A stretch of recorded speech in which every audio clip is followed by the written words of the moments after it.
भारत में बनने जा रहा है सुपर एक्सप्रेसवे। एक ऐसा एक्सप्रेसवे जो 1100 किलोमीटर लंबा होगा, 3 प्रमुख शहरों को कनेक्ट करेगा, 4 प्रमुख राज्यों से गुजरेगा, 14 प्रमुख यहां पे सिटीज और क्षेत्रों को एक दूसरे से कनेक्ट करेगा। लेकिन सवाल यह है कि आखिर इतना बड़ा एक्सप्रेसवे बनने से फायदा क्या होगा, कौन कौन से प्रमुख क्षेत्र इसमें जुड़ रहे हैं और किस तरीके के यहां पे अवसंरचना और विकास परियोजनाएं इसमें शामिल होंगी। इंडस्ट्री से लेकर के आम लोगों तक, उद्योगों से लेकर के रोजगार तक, इस सुपर एक्सप्रेसवे बनने से आखिर क्या कुछ यहां पर भारत में बदलने जा रहा है, आज हम इस वीडियो के माध्यम से आपको डिटेल से बताते हैं। चलिए समझते हैं आखिर ये सुपर एक्सप्रेसवे 1100 किलोमीटर लंबे कौन कौन से प्रमुख क्षेत्रों और स्टेट से गुजरेगा और क्या कुछ यहां पर बदलने वाला है। सबसे पहले कहानी का उस पहलू पर हम जाते हैं कि आखिर इस एक्सप्रेसवे को नाम क्या दिया गया है। तो देखिए, आप इसे नागपुर हैदराबाद बेंगलुरु एक्सप्रेस यहां पर आपको कह सकते हैं।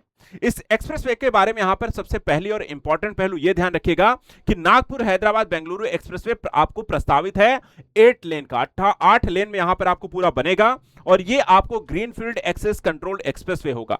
ठीक है, पूरी तरीके से नए सिरे से आपको बनाया जाएगा, किसी पुराने यहां पे प्रोजेक्ट पर काम नहीं हो रहा है।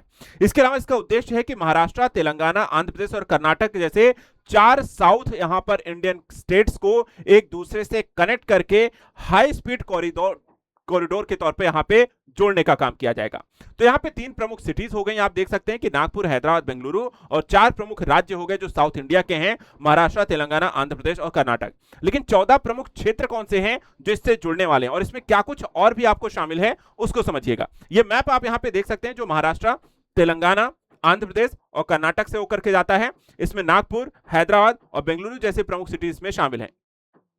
इस मैप को थोड़ा सा और आपको बताऊंगा कि यहां पे जो 14 प्रमुख क्षेत्र आपको गुजरने वाले हैं, ये आपको पूरा, आप इसे देखिएगा, ये है मेगा कॉरिडोर।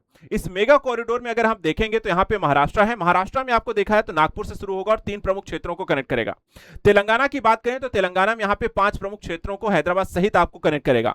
आंध्र प्रदेश की बात करें तो 3 प्रमुख क्षेत्रों से होकर के गुजरेगा और कर्नाटक की बात करें तो यहां पर भी आपको 2 क्षेत्रों से गुजर करके लास्ट यहां पे तीसरे बेंगलुरु पे जाकर के खत्म होगा। और इस तरीके से नागपुर से लेकर के बेंगलुरु तक आपको इंटर कनेक्टिविटी देगा और ये 1100 किलोमीटर लंबा और 8 लेन का आपको ये एक्सप्रेसवे होगा। अब आपको बता देंगे कौन से प्रमुख क्षेत्र होकर के यहां पर गुजरने वाले। इसमें अगर सबसे पहले आप ध्यान दीजिए महाराष्ट्र का, इसमें है, पहला है नागपुर है। 3 कौन कौन से हैं तो महाराष्ट्र में 3 प्रमुख क्षेत्रों को देखेंगे, महाराष्ट्र है, उसके बाद आपको देखा है तो हिंगन घाट है, फिर उसके बाद यहां पर देखेंगे तो पंढर कावड़ा यहां पर आता है। 3 क्षेत्र हैं जो महाराष्ट्र के हैं। उसके बाद 5 क्षेत्र जो हैं वो तेलंगाना के कनेक्ट कर रहा है। कौन कौन से आते हैं, जिसमें है आदिलाबाद, निर्मल है, निजामाबाद है और कामारेड्डी है और साथ ही साथ यहां पर कामारेड्डी के साथ साथ हैदराबाद है। ये 5 प्रमुख क्षेत्र हैं तेलंगाना से जो कनेक्ट हो गए। आंध्र प्रदेश की बात करें तो 3 प्रमुख क्षेत्रों को कनेक्ट करेगा। इसमें आपको कुर्नूल है, गुटी है और अनंतपुर है। और इसके साथ साथ कर्नाटक की बात करें तो यहां पर आपको है हिंदूपुर है, उसके बाद चिक्काबल्लापुर है और साथ ही आपको देखा है तो बेंगलुरु है। तो ये 3 प्रमुख क्षेत्र हैं। तो 3 महाराष्ट्र से हैं, 5 आपको तेलंगाना से हैं, 3 ही आपको आंध्र से होंगे और 3 ही आपको देखा है तो कर्नाटक से। 5 प्रमुख क्षेत्र, सबसे ज्यादा यहाँ पे तेलंगाना को इसका फायदा है। बाकी 4 स्टेट, 14 क्षेत्र और आपके 3 प्रमुख शहरों को इसमें कनेक्टिविटी आपको मिल रही है। अब चलिए बात करते हैं कितना समय यहां पर बचेगा, क्योंकि मुद्दा तो यही आता है ना कि हम अगर कोई ट्रैवल करें, इतना बड़ा हाईवे जो एक्सप्रेस हाई स्पीड कॉरिडोर की हम बात करें, कितना समय घट जाएगा। आप अभी अगर आप जाएं नागपुर से और बेंगलुरु जाना चाहते हैं तो 18 से 20 घंटे का समय लगता है, लेकिन इस हाई स्पीड कॉरिडोर के बनने के बाद 11 से 12 घंटे लगेंगे। यानी कि एक तरीके से देखा जाए तो 8 से 10 घंटे की बचत होगी। इसी तरह हैदराबाद से बेंगलुरु में जाने में 8 से 10 घंटे लगते हैं, जो मात्र 5 से 6 घंटे में कंप्लीट होगा। नागपुर से हैदराबाद जाने में आपको 9 से 10 घंटे लगते हैं, जो आपको 5 से 6 घंटे हो जाएंगे। और इस तरीके से देखा जाए तो आपको कम समय में समय की भी बचत होगी, लागत की कमी होगी, सफर आसान होगा और यहां पर आपको बिजनेस और तरीके की चीजों का फायदा भी होगा। इस नए एक्सप्रेसवे की आखिर सवाल यह है कि आखिर जरूरत क्यों पड़ी, क्योंकि यहां पर देखा है 3 प्रमुख सिटीज हैं, 4 प्रमुख राज्य हैं, साउथ इंडिया इंडस्ट्रियल कॉरिडोर के साथ आपको इस तरीके से विकसित किया जा रहा है। अब बात करेंगे यहां पर सबसे बड़ी समस्या यह है कि अभी वर्तमान समय में NH44 है।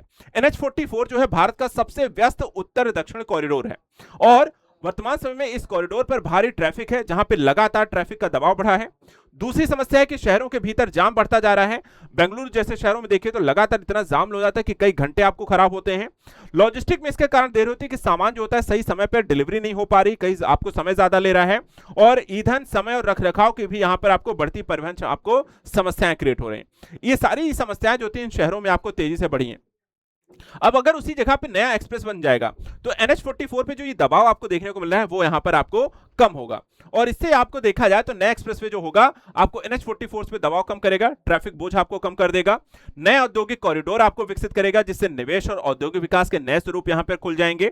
दक्षिण भारत के आईटी और मैन्युफैक्चरिंग सेक्टर को इसका सीधा लाभ होगा, जिनके लिए आपको तेजी से आवागमन अन्य तरीके के निवेशक प्रक्रिया होंगी। और केंद्रीय भारत के लॉजिस्टिक नेटवर्क को यहां पर माल परिवहन को आपको इससे फायदा होगा। यानी कि इस 1100 किलोमीटर मेगा एक्सप्रेसवे कॉरिडोर के बन जाने से यहां पे कई तरीके के फायदे आपको एक साथ देखने को मिलेंगे। सबसे बड़ा फायदा अगर हम बात करें कि यहां पे तीन बड़ी इंडस्ट्री हैं, तीन बड़े शहर हैं, नागपुर है, हैदराबाद है, बेंगलुरु को, उनको यहां पर फायदा क्या है? सबसे पहले चलिए बात करते हैं यहां पर बेंगलुरु की। देखिए आपको आईटी हब है, आईटी हब के साथ अब इसे तेजी से यहां पे इलेक्ट्रॉनिक मैन्युफैक्चरिंग और एक्सपोर्ट्स इंडस्ट्री के तौर पर यहां पर इसको फायदा होगा। तेजी से सामानों को एक जगह से दूसरी जगह पहुंचाना पोर्ट तक, उसके बाद यहां पर डिस्ट्रीब्यूशन करना फायदा होगा। दूसरी तरफ हैदराबाद को देखा जाए तो यहां पे फार्मा इंडस्ट्री है, एरोस्पेस सेक्टर है और डेटा सेंटर्स को यहां पर इसका फायदा होगा। इन इंडस्ट्री को यहां पर बूस्टअप मिलेगा आंध्र प्रदेश हैदराबाद में। और नागपुर को देखा जाए तो इसे मल्टी मॉडल लॉजिस्टिक हब, मिहान प्रोजेक्ट और वेयर हाउसिंग नेटवर्क के माध्यम से देखा जाए तो इस नागपुर सिटी को भी इसका फायदा होगा। यानी तीनों की एक अलग विशेषता है, तीनों के अलग तरीके के प्रोजेक्ट और इंडस्ट्री आपको बूम करती हुई देखने को मिलेगी और इसका फायदा इन तीनों ही यहां पर प्रमुख शहरों को मिलेगा। बात आती है कि सबसे बड़ी लेकिन चुनौती क्या है, क्या ये प्रोजेक्ट यहां पर बनने में कोई बाधा आती है? तो सबसे बड़ी चुनौती यहां पर देखिए पर्यावरण को लेकर के है, क्योंकि ये पूरे वन क्षेत्र से होकर के गुजरेगा, जो यहां पर आपको प्रभावित ना हो इस चीज को ध्यान रखना है। वाइल्ड लाइफ कॉरिडोर को सुरक्षित रखना है, कोल ब्लॉक से यहां पे टकराव ना हो और पर्यावरण नुकसान यहां पर न्यूनतम हो। अगर हम इस तरीके एक्सप्रेसवे बना रहे हैं तो आपको इन चीजों का भी ध्यान रखना है कि यहां पे पर्यावरण को सुरक्षित रखिए। कई अलायन विकल्पों का भी गहन अध्ययन किया गया है, जो कि यहां पर आप देख सकते हैं कि यहां पर कई अलग अलग यहां पे विकल्प देखे गए हैं कि हम किस किस तरीके से यहां पे इंटरकनेक्ट कर सकते हैं और उसके लिए आपको कम नुकसान हो और परियोजना को पूरा किया जा सके। अब भारत को देखा जाए तो यहां पर इस आर्थिक कॉरिडोर के बनने से इकोनॉमिक यहां पर बूस्ट क्या होगा? देखिए भारत की अर्थव्यवस्था पूरी तरीके से बदल जाएगी, क्योंकि इस कॉरिडोर के बन जाने से जैसे मैंने कहा कि आपको लाखों टन का माल परिवहन जो यहां पर ट्रैफिक के कारण फंस जाता है उसके लिए एक अलग ही गेटवे बन जाएगा, वो पूरा आसानी से आवागमन होगा।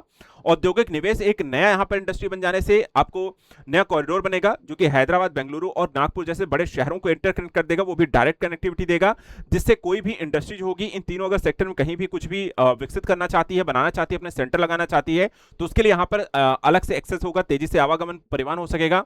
वेयर हाउसिंग होगी तो यहां से वहां पे अपने सामानों को स्टोर भी कर सकेगा। रोजगार सृजन इसके कारण होता है, नई इंडस्ट्री आएंगी, नई रोजगार होंगे, एक्सप्रेसवेज बनेंगे, उसके कारण वेयर हाउसिंग, होटल और तरीके की सुविधाएं आएंगी, वहां पे रोजगार बढ़ेगा और दक्षिण और मध्य भारत के सप्लाई चेन को यहां पर आपको मजबूती मिलती हुई दिखाई देगी। यानी कि यहां पर ये सिर्फ साउथ इंडिया के लिए नहीं बल्कि भारत के इकोनॉमिक बूस्टअप के लिए एक बड़ा फायदे वाला सौदा यहां पर होने जा रहा है।